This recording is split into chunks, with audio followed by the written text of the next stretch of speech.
नमस्कार दोस्तों, स्वागत है मेरे YouTube चैनल सनातन ज्ञान पर। दोस्तों, अपनी लाइफ में कुछ नया सीखने की चाह रखते हैं तो मेरे चैनल को अभी सब्सक्राइब कर लें। हमारे भारत में वैसे तो अनेकों पर्व मनाया जाते हैं, जिसमें से कुछ ऐसे भी पर्व है जो कि भारतीय इतिहास में अपना विशेष महत्व रखते हैं। भारत में मनाए जाने वाले इन सभी धार्मिक त्योहारों की सूची में सबसे ऊपर दशहरा और दिवाली आता है। हिंदू धर्म में दिवाली सबसे बड़ा त्योहार माना जाता है। दिवाली का यह त्योहार दशहरे के ठीक 20 दिन बाद आता है। दिवाली भारत में मनाया जाने वाला एक ऐसा त्योहार है जिसमें लोग अपने घरों को पूरी तरह से जलते हुए दिए से सजाते हैं, पटाखों के साथ अपने दिवाली के त्योहार को मनाते हैं। दिवाली मनाने के पीछे बहुत से पौराणिक मान्यताएं हैं, जिनके विषय में नीचे बताया गया है। जैसा कि आप सभी लोग जानते हैं, भगवान श्री राम को 14 वर्षों का वनवास हुआ था। भगवान श्री राम को 14 वर्ष का वनवास अयोध्या की दासी मंथारा के द्वारा माता कैकेयी का कान भरने के कारण हुआ था। माता कैकेयी ने मंथारा की बातें सुनकर अपने पति दशरथ से अपने 3 वचनों को मांगा और उन्हें वचनबद्ध कर दिया। माता कैकेयी द्वारा मांगी गई इन वचनों के कारण भगवान श्री राम अपने पिता की आज्ञा का मान रखते हुए वन में जाने लगे। तभी उनके साथ उनकी पत्नी सीता ने भी जाने का हठ किया और भगवान श्री राम अपनी पत्नी सीता को भी अपने साथ लेकर जा रहे थे। तभी उनके छोटे भाई लक्ष्मण ने भी उन लोगों के साथ जाने की अनुमति मांगी, परंतु भगवान श्री राम नहीं माने। भगवान श्री राम के न मानने पर लक्ष्मण जिद पर अड़ गए और अपने भाई और भाभी के साथ वन चले गए। वन में जाने के बाद भगवान श्री राम, माता सीता और लक्ष्मण तीनों ही एक कुटिया बनाते हैं और उसी में निवास करने लगते हैं। एक बार लक्ष्मण जंगल में लकड़ियां इकट्ठा कर रहे थे, तब सूर्पनखा नाम की राक्षसी उनसे विवाह करने का प्रस्ताव लेकर आती है और ज्यादा हठ करने पर लक्ष्मण गुस्सा हो जाते हैं और उसका नाक ही काट देते हैं। वह राक्षसी लक्ष्मण के इस स्वभाव से काफी अपमान महसूस कर रही थी, इसलिए उसने अपने भाई को सारी बातें बताई। रावण अपनी बहन की इस अपमान का बदला लेने के लिए भगवान श्री राम की पत्नी सीता का हरण करना चाहता है और इसलिए उसने मामा मारीच को स्वर्ण हिरण बनाकर वन में भेज देता है। इसे देखकर माता सीता का मन आकर्षित हो जाता है और वह उस हिरण को अपने पास से देखना चाहती थी, इसलिए उन्होंने राम से उस हिरण को पकड़ने को कहा।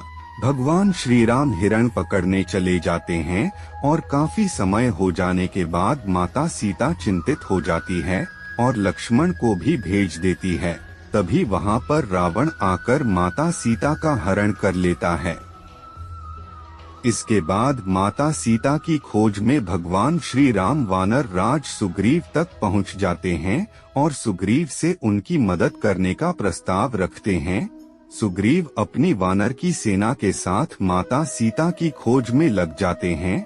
सभी नगरों में ढूंढने के बाद भी माता सीता का पता नहीं चलता है और इसके बाद पक्षीराज ने उन्हें बताया कि आपकी पत्नी को रावण ले गया है।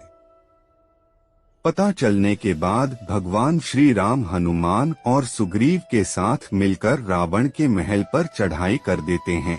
लंका पहुंचने के बाद कई दिनों के महान युद्ध के बाद रावण का वध हो जाता है।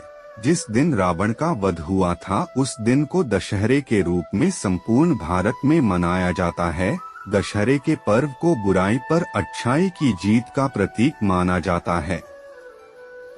रावण के वध के ठीक 20 दिनों बाद भगवान श्री राम अपनी जन्मभूमि अयोध्या लौटे थे। इसीलिए अयोध्या वासियों ने श्री राम के लौटने पर उनका स्वागत घी के दिए जलाकर किया था और तभी से दिवाली का यह त्योहार मनाया जाता है। दिवाली के दिन ही माता लक्ष्मी की पूजा किया जाता है और ऐसा माना जाता है कि अगर कोई व्यक्ति सच्चे मन से दिवाली के दिन माता लक्ष्मी की पूजा करता है तो उसके घर पर धन की कभी भी कमी नहीं होती। दिवाली का त्योहार विशेष रूप से बुराई पर अच्छाई की जीत के उपलक्ष्य में मनाया जाता है। हिंदू धर्म में भगवान श्री गणेश को प्रथम देवता के रूप में पूजा जाता है, इसलिए किसी भी मांगलिक कार्य को शुरू करने से पहले भगवान गणेश की पूजा अनिवार्य होती है। मान्यता है कि ऐसा करने से सभी कार्य सफल होते हैं और उनका सकारात्मक फल व्यक्ति को प्राप्त होता है। शास्त्रों में यह भी बताया गया है कि दीपावली के दिन लक्ष्मी पूजन के समय विष्णु जी की नहीं बल्कि गणेश जी की पूजा जरूर होनी चाहिए। माता लक्ष्मी ने भगवान विष्णु से एक चर्चा करते समय यह कहा था कि मैं धन धान्य ऐश्वर्य सभी चीजों का वरदान देती हूँ, मेरी कृपा से ही सभी भक्तों सुख की प्राप्ति होती है। ऐसे में मेरी पूजा सबसे सर्वश्रेष्ठ होनी चाहिए। भगवान विष्णु ने माता लक्ष्मी के इस अहंकार को जान लिया और इसे तोड़ने का फैसला किया। भगवान विष्णु ने माता लक्ष्मी से कहा कि आप भले ही सुख समृद्धि प्रदान करती हैं, लेकिन किसी भी स्त्री को मातृत्व का सुख न मिलने से उसका नारीत्व अपूर्ण रह जाता है, इसलिए आपकी पूजा सर्वश्रेष्ठ नहीं मानी जा सकती है। यह बात सुनकर माँ लक्ष्मी बहुत निराश हुई और माता पार्वती के पास अपनी व्यथा सुनाने पहुँची। माँ लक्ष्मी की पीड़ा को देखते हुए माता पार्वती ने अपने पुत्र गणेश को उन्हें दत्तक पुत्र के रूप में सौंप दिया। इस बात से प्रसन्न होकर माता ने यह घोषणा की कि व्यक्ति को लक्ष्मी के साथ गणेश जी की उपासना करने से ही धन ऐश्वर्य की प्राप्ति होगी। तभी से दिवाली पर माता लक्ष्मी के साथ गणेश जी की पूजा की जाती है।